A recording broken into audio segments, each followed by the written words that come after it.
everybody, welcome to my channel. My name is Jo. I am Belushi Stitches here on Flosstube and also over on Instagram. This is a channel about cross stitch. If you're new, thank you very much for stopping by. This is a slightly different video to a normal Flosstube today, so if you are new, go check out my other Flosstubes if you want to see more. If you're returning, thank you very much for coming back.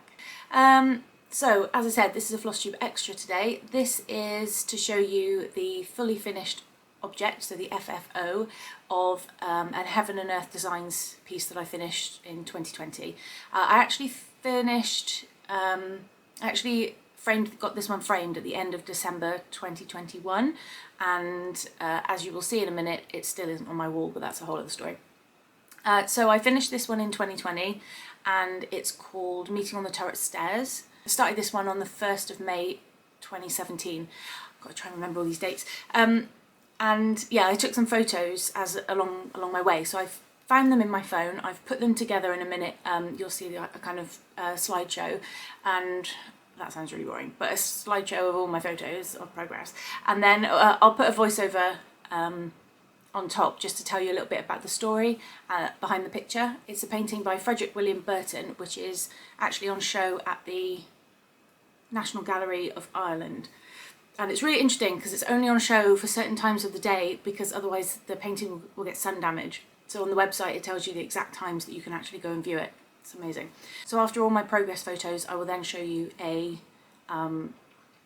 video of the actual frame, the actual finished piece, propped on my sofa, not above it.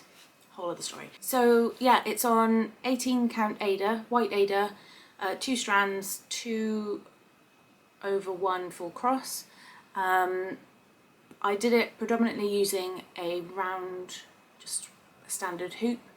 I don't think I had a stand. I think I had my seat stand for a while towards the end. It's on paper. It's a paper pattern. It didn't have Pattern Keeper back in those days, or if I did, I hadn't heard about it, rather. So yeah, it's on paper. So I had like a piece of kind of like a tray in front of me where I would sellotape it down to the tray, the pattern, and I would like colour in with pencil the bits that I'd done. When it got to a cross of the 4 pages, it was horrid, but that's how we did things. That's how we did things, and still do. Some of us still do things like that. So yeah, I wanted to show you this. It is, for me, it's a pretty epic finish. I'm very proud of it. I'm very proud of myself for getting it done, and I think the framers did a fantastic job, and I'm very happy with the finished result. I do also have plans to stitch a kind of companion piece. I feel like it would give these two a bit of a happy ending, which in a minute you'll see why perhaps I would like to give them a bit more of a happy ending than they actually had.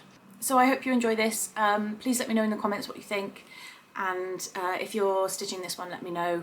And thank you very much for watching. If you did like this video, please hit the thumbs up, the like button below, and hit subscribe if you want to see more from me. Thank you very much. Take care, everyone. Bye.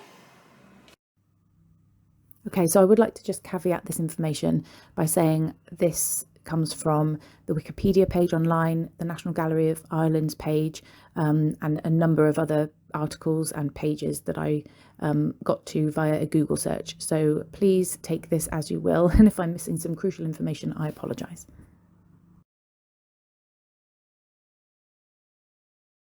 So the subject of the painting is taken from a medieval Danish ballad translated by Burton's friend Whitley Stokes in 1855.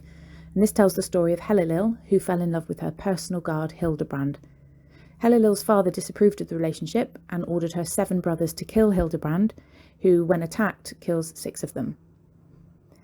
Upon reading around this, there's a version that says that Hildebrand kills the 6 brothers and also Helilil's father, and another version that says that, and especially reading the poem directly, that it could be that he killed 7 of the brothers and the 8th was saved. But no matter which number of brothers there were, Helilil intervenes to save her youngest brother, who then imprisons her, tortures her, and sells her out of the family. Sadly then, Hildebrand dies of his wounds. And again, upon reading around this, there's another version that shows that Hildebrand succumbs to his wounds, but then Helilil decides that she cannot live without him, and also dies. Lots of interpretation around this. One particular quote I liked was that Hildebrand passionately seizes Helilil's arm, embracing it and making the most of a brief encounter in the doomed affair.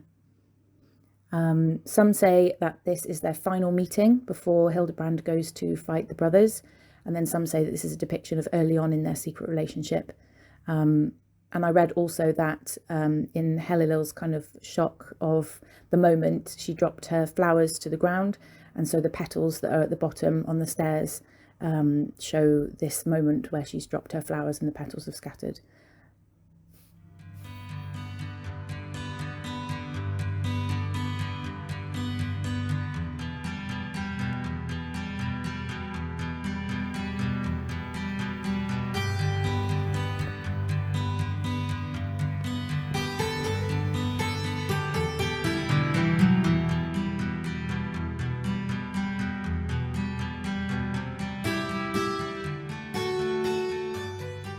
Hi everybody, so I'm going to show you now the frame.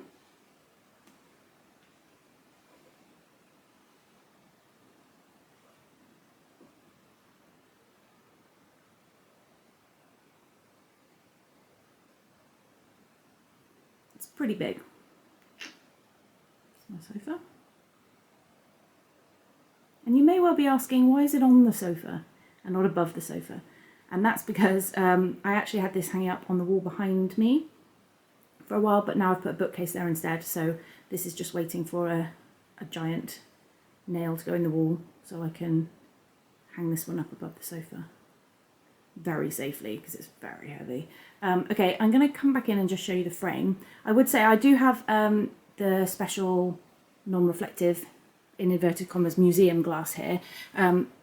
As much as that is the case, there is some reflection on some bits, but nothing compared to the normal sort of thing.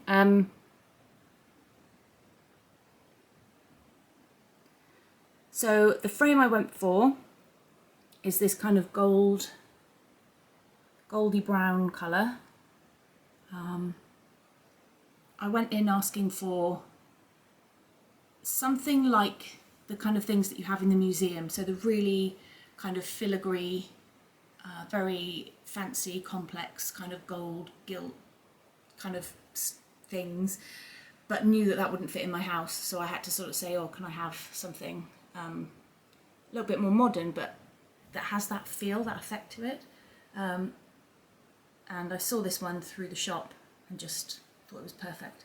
There is a gold, I don't know what the technical terms are here, but there's a gold, shiny gold bit here that you can see, and that does actually bring a bit of extra light to it. And there are a couple of kind of light, where are we? Light marks here, every couple of inches, just to give it some interest. And I wanted a mat board, so I knew I was going to get this. And in terms of the this kind of strip, I think it's called a slip. We tried lots of different colours, that they have that are in the painting or the picture. They like to pull those colours out and see if they can match them, because then it complements something in the picture. We tried red, blue, green, kind of yellowy colour, some golds, you name it, we tried it. It just didn't work. The colours just didn't work for me. But as soon as the grey one went on, I think it's just lovely. I think it doesn't take away from the sewing, and a lot of them were, I don't know. I probably wouldn't have chosen grey. Okay, this is non-reflective. I probably wouldn't have chosen grey, given I'm having a kind of quite yellowy gold section in the frame, and then this kind of browny gold. I wouldn't normally have put those two colours together, but none of the others worked. They looked messy, or they took your eye away from the stitching, whereas I feel like this personally worked really well. So I'm just going to pull back, so apologies if you have a bit of that sort of unpleasant motionness going on. I think it's perfect. If I do say so myself, I think it's absolutely perfect. The framing was absolutely wonderfully done, and almost to the exact stitch going down and going across. It's almost exactly to the line of the Ada, which is just incredible. And there we are.